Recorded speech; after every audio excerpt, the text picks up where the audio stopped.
Hey guys, it's me again, Jerika, and welcome to another video. So today's video is all about the preparations I did before coming here in New Zealand for my CAP or for my competency assessment program. So if you're interested, please keep on watching.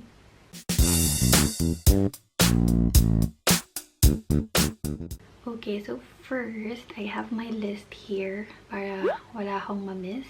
Disclaimer lang, this is in my own experience. So, I'm just letting you know some of my experiences para may idea kayo pagdating nyo dito. So, yeah, let's begin. I was living in UAE for 8 years before coming here in New Zealand. So, can you imagine putting my 8 years life in one luggage? It just can't be done. It's impossible. Lalo na sa mga babaeng katulad ko na madaming gamit. But, yeah. Good thing nakita ko sa Facebook groups. May mga nagpadala na boxes from UAE going to New Zealand through M-Post. So, ginawa ko yun. Pumunta ako sa M-Post and the box that I got was for 30 kilos maximum and I paid 746 dirhams. So, yung normal is 30 days and if you want at least, I think, 14 days, mas medyo mahal. Pero kinuha ko na lang yung 30 days kasi I was not in a hurry. Parang pinadala ko yung box na yun around last week of January. And dumating siya after 10 days lang. So, I guess pinapadala pa rin nila kahit pinili mo yung 30 days. So, but just a little tip. Huwag nyo muna masyadong damihan yung mga gamit nyo.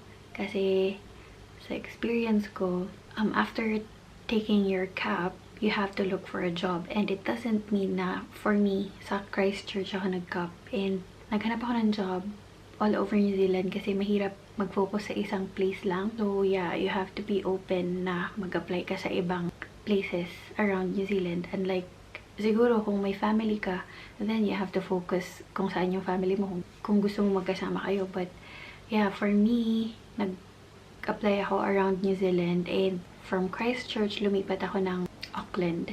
Medyo madami na yung gamit ko that time because yung dala ko from my trip and then yung box na pinadala ko.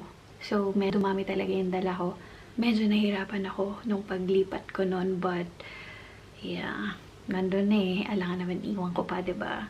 And if you're not very particular with the brand, madami namang bibiling jacket dito. So, yun, nagpa-M-post ako. Ang daming sinabi, sorry. So, nagpa-M-post ako and then I did my advanced reading and you can just check that out. I made a vlog about that. I think I've mentioned it sa previous vlogs ko, yung mga topics sa CAP. So, you can just check that out. So, while waiting, you can update your CV and cover letter. You have to sell yourself, but just keep it short. Huwag yung masyadong mahaba. Hindi sila mahilig sa mahabang CV dito. Maybe 3 or 4 pages will be enough. Next one is a driver's license. So if you have your driver's license sa Philippines, sa UAE, sa Saudi, kung asan ka man, you can use that here. Pwede mo siyang ma-convert. So yeah, I think it's easier if you have your driver's license na. Kasi as for me, wala talaga akong driver's license. So hindi talaga ako nagda-drive. And sa step 1 talaga ako nag-umpisa. I will explain that further later. If you have that existing international driver's license, you can use that, mako-convert yan, and mas madali yung process. Next one is, make sure you have your TIN number. Very important yan in applying for your IRD here in New Zealand and sa pag-open ng bank. And make sure you have your current NBI clearance or your police clearance. So next one is what to bring in the airport. So don't forget your passport, your visa, your CAP letter, or any documents that can support your travel here in New Zealand. So mas okay na yung ready ka na, i-print mo na yung CAP letter niyo from the school, from New Zealand Nursing Council. But because of the COVID now, I'm not sure kung ano yung mga hinihingi nila. You can just check the immigration online or you can check the Facebook groups. Mas updated sila. And madaming nagbibigay ng mga information doon. So, you should check that out. So, don't forget, mas okay din na may dala kayong universal adapter kasi syempre, pag lapag nyo sa isang country, iba yung saksahan nila. Or you can just bring your power bank. So, yeah, dito tayo sa clothes. So, since I was living in Dubai and that time, shopping festival siya. So, I grabbed the opportunity to buy some winter clothes. I think I bought 5 jackets at that time. Sabi kasi nila that time, mahal daw yung jacket, yung winter clothes dito sa New Zealand. So, ayun, bumili ako ng jacket sa Dubai and sale naman siya. So, yeah. Pero nung pumunta ako dito sa New Zealand, madami namang winter clothes na affordable. If you don't mind the brand, it's fine. Makakabili ka dito ng puffer jacket for maybe $30. So, maybe 70 dirhams or 80 dirhams yun. So, it's not that bad. Pero, hindi siya branded. Okay lang kasi it will still keep you warm. So, that's fine. Saka ka na bumili ng mamahalin na jacket or branded na jacket if may sahod ka na. So, sa warmers, bumili ako sa Uniqlo before coming here in New Zealand and that was around 999 pesos.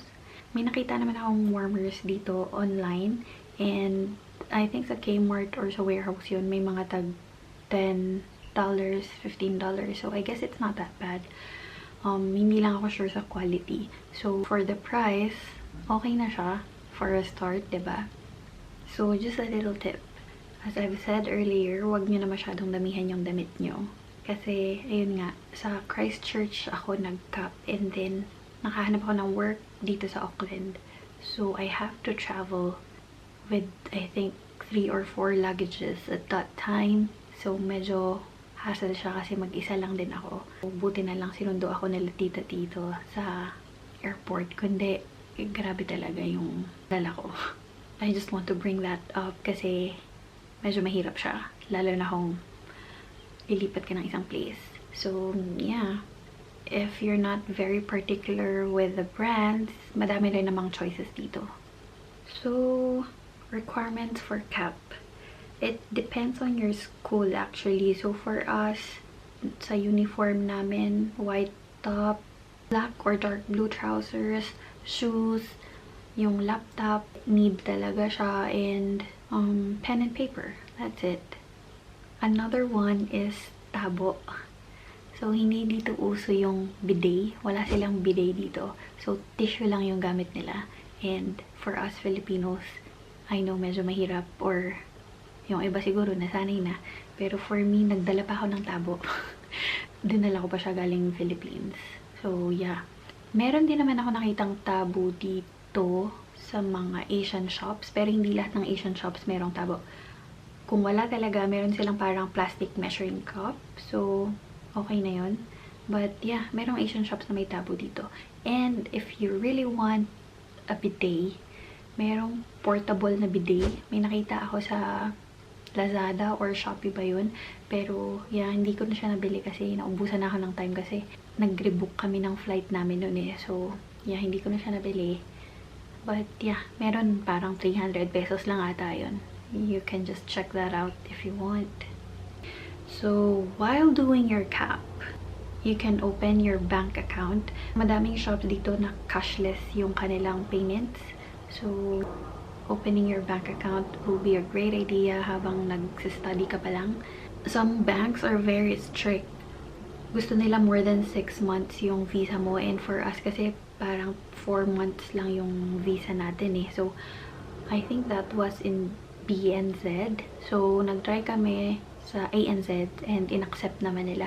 Yung hinanap lang nila is parang proof of address. So, maybe your school can help you with that.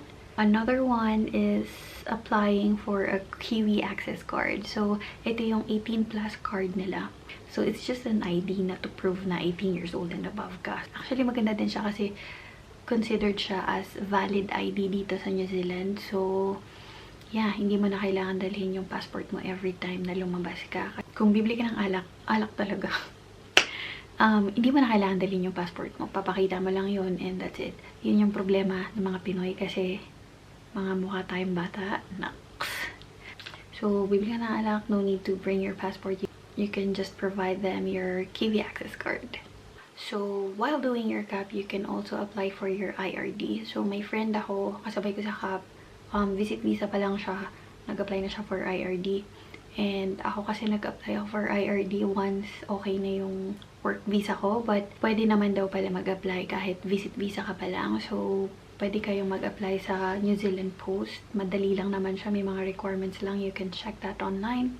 Importante yung IRD kasi you need that sa work mo. So, before starting your work, you should have your IRD. Mabilis lang naman siya. I think other applicants receive their IRD for less than a week. Sa akin kasi mga 2 weeks ko din na-receive. I don't know why, pero maybe it depends. So, last one is take your learner's theory exam. If you don't have a license like me, hindi talaga ako nagda-drive. It's gonna be a long process. Mag-start talaga ako sa step 1. Kaya sinabihan ko kayo na kung may international driving license kayo dyan sa Pinas or sa Dubai or sa Saudi, magagamit niyo siya dito. Kasi valid siya for 1 year and pwede niyo siyang ma-convert agad. No need na mag-learner's exam. So, for me, sa mga katulad ko na walang driver's license at hindi talaga nagda-drive, magsi-step 1 tayo. So, mag-learner's theory exam muna tayo. And na-mention ko siya sa one of my vlogs and na-mention ko din yung link ng pinag-studian ko. Yun talaga yung lumabas. So, i-check nyo na lang yung link sa taas and it will really help you guys. So, I have to take my learner's theory exam and 35 questions siya. I think maximum of 3 mistakes lang. So, medyo nakakatakot kasi dapat almost perfect. But, yeah, studihan nyo lang yung binigay kong link and papasakin yan for sure. So, once you've passed, you'll have your learner's ID. Valid ID din siya dito sa New Zealand, so okay rin yun. And valid siya for 10 years. But after 6 months, you can take your restricted license. And, yeah, kasi ito explain ko. Sa learner's license mo, hindi ka pwedeng mag-drive na mag-isa. So, kailangan may kasama kang person na naka-full license siya. Wait, umpisa tayo. So, my first learner's license, restricted license, and then full license. Okay, so, nandito tayo sa step 1, learner's license. So, for us na learner's license, hindi tayo pwedeng mag-drive na mag-isa. Every time na magda-drive tayo, meron tayong kasama na parang supervisor sa tabi natin. And dapat 2 years na silang full license. And then, after 6 months, pwede tayong mag-take for our restricted license.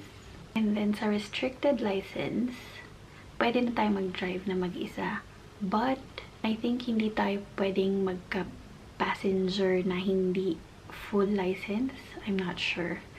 But yeah, pwede na tayo mag-drive na mag-isa. And then, you can drive all day except 10 p.m. to 5 a.m. I think. And then, I'm not sure how long again ang kailangan kong hintayin para maging full license na naman. So, aalamin ko muna for you guys. So, I think I took my learner's exam around August. And then, after 6 months pa ako mag-restricted. So, that's gonna be February 2021. So, at least 6 months of practicing with a supervisor na naka 2 years ng full license. That's gonna be exciting. Yun yung target ko ngayon. So, yeah, I guess that's it for now. That's all I can remember. If may na-miss ako, just comment down below. And feel free to add something so we can help our fellow nurses out there. Please don't forget to like and subscribe, and I'll see you guys on the next one. Bye!